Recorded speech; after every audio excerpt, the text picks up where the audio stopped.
beloved Boss Mike Cervera. Eto na, grabe ito mga kababayan ko ha. Si Marcoleta, oo. Binanatan ba? Nako, oo, ni Real Talk ng isang paring Katoliko, mga kababayan. Ni Real Talk ni Real Talk ito ha. O sige, tuloy. Bakit? Laka, ito pakinggan ho natin. Parang ship father ito no? Ship running priest, oo. Father running priest, oo. Ito na. Makulong talaga siya? Bakit pinapaboran? Bakit kailangan mag-rally para protektahan siya? Kung accountability hinihingi ng Iglesia ni Cristo, make Marcoleta face the court, explain himself, and let his lawyers, di ba, argue for him at kung mapapatunayan na inosente siya, hindi siya guilty sa plunder, then set him free. Oo nga, 'di ba? Totoo 'yan. Kaya naman pala hindi sumasama ang mga pari sa Katoliko sa mga rally. Kasi ayaw nila Alicia Duran kasi bakit nga ba ninyo pinagtatanggol 'yan may kaso nga. 'di ba? Katulad nga ng ating sinasabi na ikaw naman Marcoleta, totoo naman ang sabi ni Father, ikaw may kasalanan, ikaw may pinaparatang, may nagawa, aminado ka. Ngayon, kung sa tingin mo ikaw ay inosente, ikaw ay malinis, edi sumuko ka. Di ba? Harapin mo siya korte kasi yun ang tamang venue, hindi kalsada. Alam mo, kahit mag-rally-rally kayo ng tuloy-tuloy, saan mang kalye, saan mang kanto, walang mangyayari.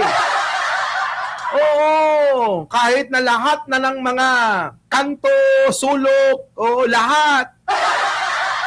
Kahit pa sa kanto tinyo. Ang tao pa ko Diba kahit na mag-skumpulang kayo sa kanto tinyo. Wala Wala talaga!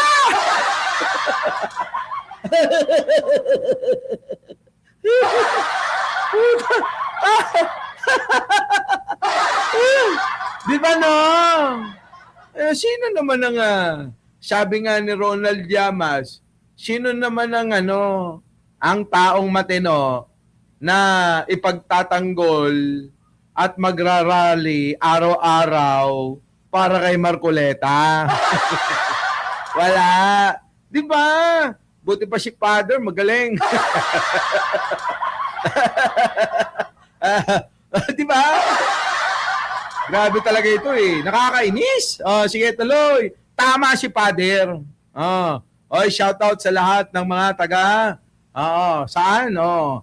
Lahat. Saman sulok kayo ng mundo. But if guilty, put him behind bars. Yun. Then set him free. But if guilty, put him behind bars. Correct. Kapag ka daw hindi guilty, edi set him free, palayain. Kapag ka naman naging guilty, then, put him behind the bars. Ikulong, ibig sabihin ikulong. Tangina, nako, naalala ko tuloy yung mugshot. Yung mga tanga at mangmang na mga nasusuhulan ng 500, go naman ng go. Wala naman uy, 150 nga lang daw. Yung matanda nga, naawa nga ako. Sa kanila, si Marcoleta, sinolo ang 75 million na pera, tapos sila nagrarally. Mga tanga, di ba? Charlie Whiskey, Catholic rarally na ekulong ang nagkasala. Ay! Di ba? Nagrarally, protekta si Marcoleta. Grabe ka. King Tomador, wag din na magmalinis, Katoliko. Kasi noong kay Gloria kahit may kaso, ring plunder, nakakapag-misa pa din. Oo nga. Ayun talagang mga Katoliko, minsan di rin kayo maintindihan Di ba Slap chick, Dory Lola. Oh, ha? Ano, problema niya, yung mugshot. Alaga, malaking problema yun. Ewan ko, baka hilingin nga niya na ano eh. Oo, ha. Hindi ikulong, bitayin. Ano ko, grabe na. Bitayin agad? Para makita ng pamilya niya, sabi ni Mary Pinocios, ito naman, no, parang si Duterte. Vicky Sadi. Oo, ayan, oo. Sige, tuloy. At dami, sunod-sunod na po yan eh. Oo. Pati si Joel, dapat managot. Si Alaka, Joel. Joel Villanueva ng GIL. Oh. Jesus is Lord. Parang ganun, ano? Yun daw yun, no? Ito na. Oo, si Joel Villanueva. SP Aki. Hindi mo ba alam yun? Agnes Garin. Oo. Joel Villanueva. Cheese, dapat managot. Lahat Yan. yan. Lahat yan. Sino? Joel Villanueva. O, parehas kami ni Father, ha? Parehas ka tayo ni Father. Walang sisinuhin. Behind bars. At dami, sunod-sunod na po yan eh. Pati si Joel, dapat managot. Si Cheese, dapat managot. Lahat po yan. At the Senate does not give them immunity. Correct. Oo. Hindi pwedeng magbigyan sila ng immunity ng Senado. Tandaan nyo yan, kahit pa yan si Joel Villanueva ay tumalon-talon sa grupo ni Win Gatchalian, abay, wag nating kalimutan, sinasabi ko, yung kanilang mga kasalanan. Ganon din po si Chase Escudero, kahit siya pa ang nauna, kung tingin ng iba ay bayani siya, abay ako hindi. Ang tingin ko dyan, mga kababayan, pag may kasalanan, dapat parusahan. At kung may makita na ebidensya, dapat yan ay litisin. Di ba mga kababayan ko? Dapat political office should not give anybody immunity. Yun po ang Correct. napakahalagang mensahe ngayon. Nakita mo, narinig mo yung Marcoleta? Narinig mo, baka isipin mo na naman, ikaw na naman ang pinanggigilan. Hindi ka namin pinanggigilan. Dangan lang talagang ikaw ang nauna na, ikaw ang naunang umamin Umamin ka kasi ng umamin. Yan ang nangyari sa iyo tuloy. Di ba? At maski na anong taas mo, eventually, even Bongbong, if he is answerable, he should answer.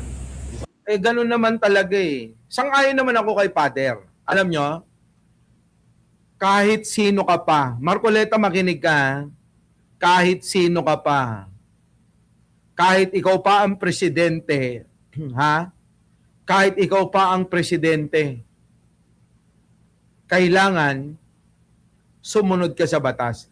Kung ikaw pa, kahit si Pangulo, kung nakagawa ng kasalanan, abay dapat managot. Walang sino man ang kailan, walang sino man ang kailanman na dapat ay exempted sa ating mga batas, sa ating mga tuntunin. Wala. Dapat lahat. Kay presidente ka, kay ikaw yung nagraraling taong grasa diyan po sa EDSA o kaya sa Mindiola o kaya diyan sa Liwasang Bonifacio. Walang exempted. Lahat kailangan managot kung nakagawa ng hindi maganda. Correct ba mga kababayan? Don't bend the law. Oo. Diba? Maging isang ehemplo, magandang ehemplo. Exempted sa batas, mahirap umayam. Wala! Ako nga mga kababayan nasunod sa tuntunin argo di ba? O kahit house. Oo! Dapat nung sinabi mo yan, may kulay na kulay pula Para naka-highlight dyan argo imbitado ko ni Manong Bongbong sa SONA. Ayaw niyang hindi ako pumunta. Sabi ko nga, Manong Bongbong, hindi naman ako mahilig sa ganyan mga hindi, sabi niya Manong Bongbong wag mo kong pigilin pag nakita ko yung pinsan mo Diba? Kahit malaki tiyan yan talagang lilito lapidin ko yan. O kaya FPJ, yung FPJ, may pompi ang panggalon,